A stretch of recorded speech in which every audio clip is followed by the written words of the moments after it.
Subscribe to our channel and press the bell icon for the latest updates. ఇప్పుడు elections వేడిలో ఉన్న అందరం కూడా ఒకసారి చూద్దాం ప్రజల ఒపీనియన్ ఎలా ఉందో. ఇక్కడ కొంతమంది పెద్దలు మాట్లాడుకుంటా ఉన్నారు. సో వాళ్ళ ఒపీనియన్ తీసుకోవడానికి ఒకసారి ఒక చిన్న ఇది చేస్తున్నాం. సో ఒకసారి చూద్దాం. సార్ నమస్తే అండి. సార్ నమస్తే అండి. ఒక నిమిషం మీతో మాట్లాడతాను. మీకు ఎలక్షన్ జరుగుతూ ఉన్నాయి కదా, టైం ఇస్తే ఒక్క నిమిషం మీ ఒపీనియన్ చెప్తారా? కరెంట్ పాలిటిక్స్ వేడివేడిగా జరుగుతూ ఉన్నాయి. ఎలక్షన్స్ మంచి ఊపులో ఉన్నాయి. ప్రచారాలు సాగిస్తున్నారు. ఇది గుంటూరు వెస్ట్ నియోజకవర్గమేనా? మీరు అందరూ వెస్ట్ నియోజకవర్గమేనా? ఇక్కడ ముగ్గురు ఉన్నారు కదా సార్, తెలుగుదేశం వాళ్ళు, మద్దాలగిరి, వైసీపీ వాళ్ళు, యేసురత్నం గారు, అలాగే జనసేన పార్టీకి సంబంధించి తోట చంద్రశేఖర్ గారు ఉన్నారు. సో వారి మీద మీరు ఎవరికి ఓటేయాలనుకుంటున్నారు? మీరు కరెక్ట్గా మనసులో ఒపీనియన్ చెప్పండి. కులాలకో మతాలకో లేకపోతే డబ్బుకో కాకుండా కొంచెం మీ ఒపీనియన్ ఎవరికి ఓటేయాలనుకుంటున్నారు, ప్రజలకు మీరు ఏం సందేశం ఇవ్వాలనుకుంటున్నారో చెప్పగలిగితే మంచిది సార్. మీలాంటి పెద్దలు ఏమైనా మాట్లాడితే 10 మంది కూడా ఉపయోగపడుతుంది అనుకుంటున్నాం. సో దయచేసి వాళ్ళ ఒపీనియన్ తీసుకోండి సార్. మీరు చెప్తారా మీ ఒపీనియన్? ఇంతవరకు మన ఆంధ్రప్రదేశ్కి రెండు ప్రభుత్వాలే మనకు చూడగలం. కాంగ్రెస్, టీడీపీ ఎక్కువ కాలం పరిపాలించింది. వీటిలో అభివృద్ధి ఎంత ఉందో మనందరికీ తెలిసిందే. కానీ పవన్ కళ్యాణ్ గారు మార్పు కోసం ముందుకు వస్తున్నారు. ఆ మార్పు ఏంటో, మార్పు వల్ల ఉపయోగాలు ఉంటాయని మనం ఆయన అభిప్రాయాన్ని వీటిలోకి తీసుకొని ఒకసారి పవన్ కళ్యాణ్ గారికి అవకాశం ఇచ్చి పవన్ కళ్యాణ్ గారి పరిపాలన ఇది కూడా మనం చూడగలిగితే బాగుంటుంది, భవిష్యత్తు బాగుంటుందని నా అభిప్రాయం. ఇప్పటివరకు ఈ గవర్నమెంట్, ఇంతకుముందు మేము ఫస్ట్లో కాంగ్రెస్ వాళ్ళకి ఓట్లు వేసాము, తర్వాత తెలుగుదేశానికి వేసాము. మా గుంటూరు పరిస్థితి చూస్తే ఇప్పటికి గత 50 సంవత్సరాల నుంచి, ఈ 50 సంవత్సరాల్లో ఒక రోడ్ల పరిస్థితి కానీ, డ్రైనేజీ పరిస్థితి కానీ, కాలువల పరిస్థితి కానీ, ఇవాళ ఇళ్లల్లో కూర్చుంటే ఇళ్లల్లో కూర్చోలేని పరిస్థితి. ఏది మున్సిపాలిటీ వాళ్ళు వచ్చి రెగ్యులర్గా కాలువలు బాగు చేయాలి. మాకు ఇంత మరి అరండాలపేట లైన్లో ఉన్న ఇంత డెవలప్ అయిన ఏరియాలో మేము ఇళ్లల్లో ఉన్నా కూడా ఎక్కడ మురికివాడల్లో ఉన్నట్లు ఉంది. ఇంకా మురికివాడల్లో పరిస్థితి ఎంత ఘోరంగా ఉంటుంది. రోడ్లకు వస్తే కరెంటు వైర్లు చూడండి, ఒక లైన్ ఏమన్నా కరెక్ట్గా ఉందా? ఏ లారీ వచ్చి ఏది తగిలితే ఎప్పుడు ఏది పడిద్దో, ఎవరు పిల్లలు దొక్కుతారో తెలియదు. కరెంటు వాళ్ళ పరిస్థితి అలా ఉంది. మున్సిపాలిటీ వాళ్ళ పరిస్థితి అయితే మరీ దారుణం. రోడ్లు ఊడ్చేవాళ్ళు లేడు.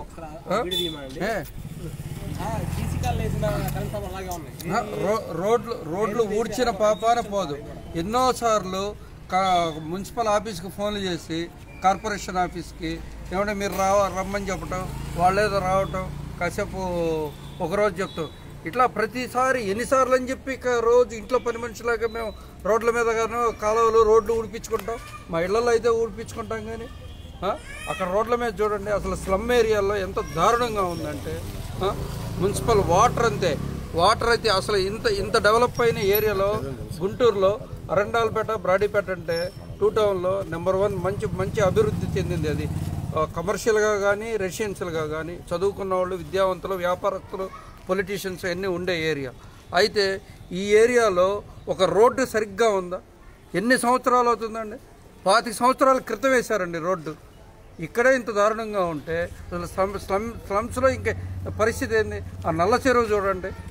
నల్ల చెరువు 0 లైన్ దగ్గర నుంచి ఆ 19-20 లైన్ల వరకు వెళ్తుంటే ముక్కు మూసుకొని వెళ్ళాలి. ఏటి అగ్రహారం చూడండి, బైక్ మీద కానీ కారుల్లో కానీ. నేను కారుల్లో వెళ్తుంటేనే దగ్గర ఒక 1/2 కిలోమీటర్ని దగ్గర 15-20 నిమిషాలు జర్నీ చేయాల్సి వస్తుంది. అన్ని గుంటలు. ఇంకా మరి బైకుల మీద తిరిగే వాళ్ళ పరిస్థితి ఎలా ఉంటుంది? గుజ్జనగొండ సెంటర్లో అటువైపు అటు లోపలికి స్లమ్ ఏరియాలు ఉన్నాయండి. ఎంత దారుణంగా ఉన్నాయంటే మరి ఏం చేశారు? మొన్నటిదాకా తెలుగుదేశం ఉంది అన్నారు, అంతకుముందు కాంగ్రెస్ ఉందన్నారు, అది పోయింది, తెలుగుదేశం వచ్చారు. ఇక 2 టౌన్కి మాకు చేసిన, పశ్చిమంలో చేసిన ఒక ఎమ్మెల్యే ఏ రోజు కూడా మాకు కనపడే ఎరగలేదు.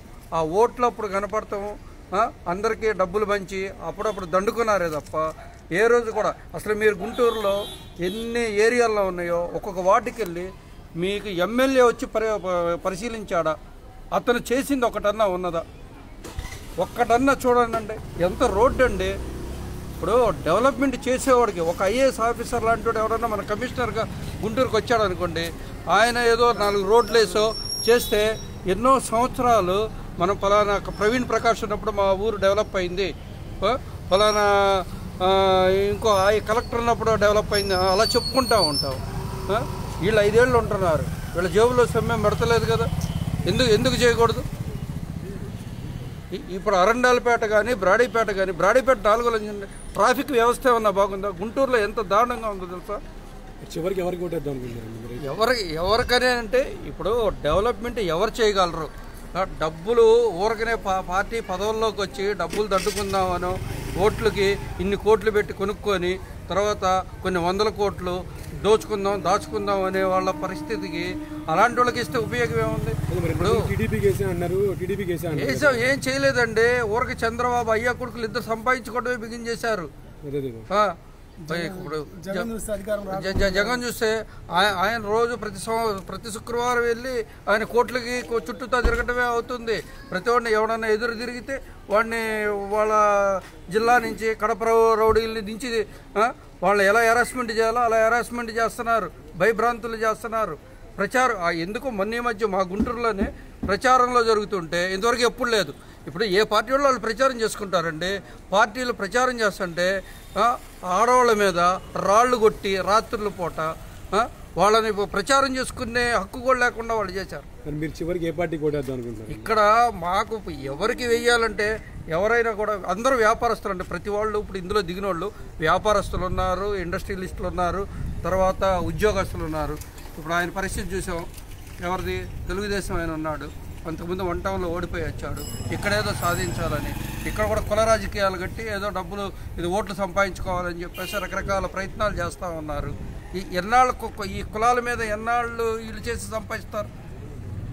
ఇప్పుడు ఇదివరకే 2008 దగ్గర నుంచి అప్పుడు ప్రజారాజ్యం పార్టీ ఆయన స్థాపించిన దగ్గర నుంచి ఇప్పటి వరకు కూడా ప్రజల్లో అప్పుడున్న అవేర్నెస్కి ఈ 10 సంవత్సరాల్లో ప్రతి వాళ్ళలో అవేర్నెస్ పెరిగిందండి.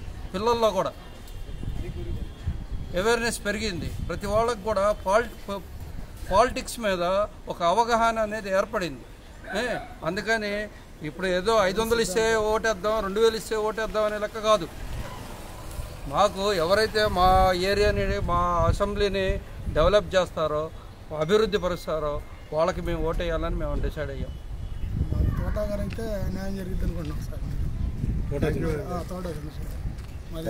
అరండల్పేట మీ టైం ఇచ్చి మీరు మాట్లాడినందుకు ఇంతసేపు మాకు టైం ఇచ్చినందుకు థ్యాంక్ యూ సార్ అందరికీ. ఓకే, తోటా గారు అయితే అభివృద్ధి జరుగుతుందని థ్యాంక్ యూ అండి. మేము కూడా అదే కోరుకుంటున్నాం.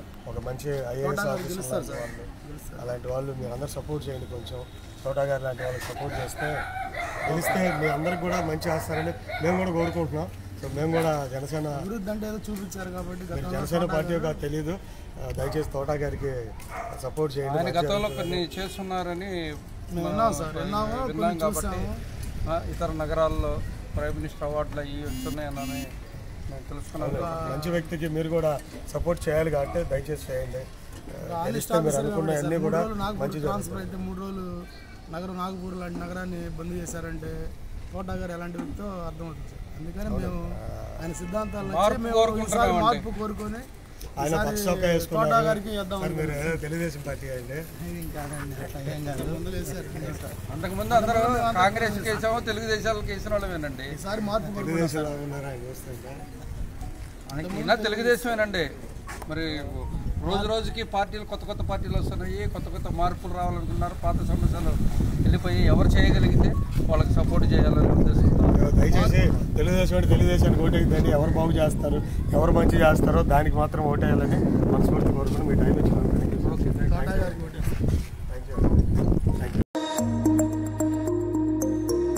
Subscribe to our channel and press the bell icon for the latest updates.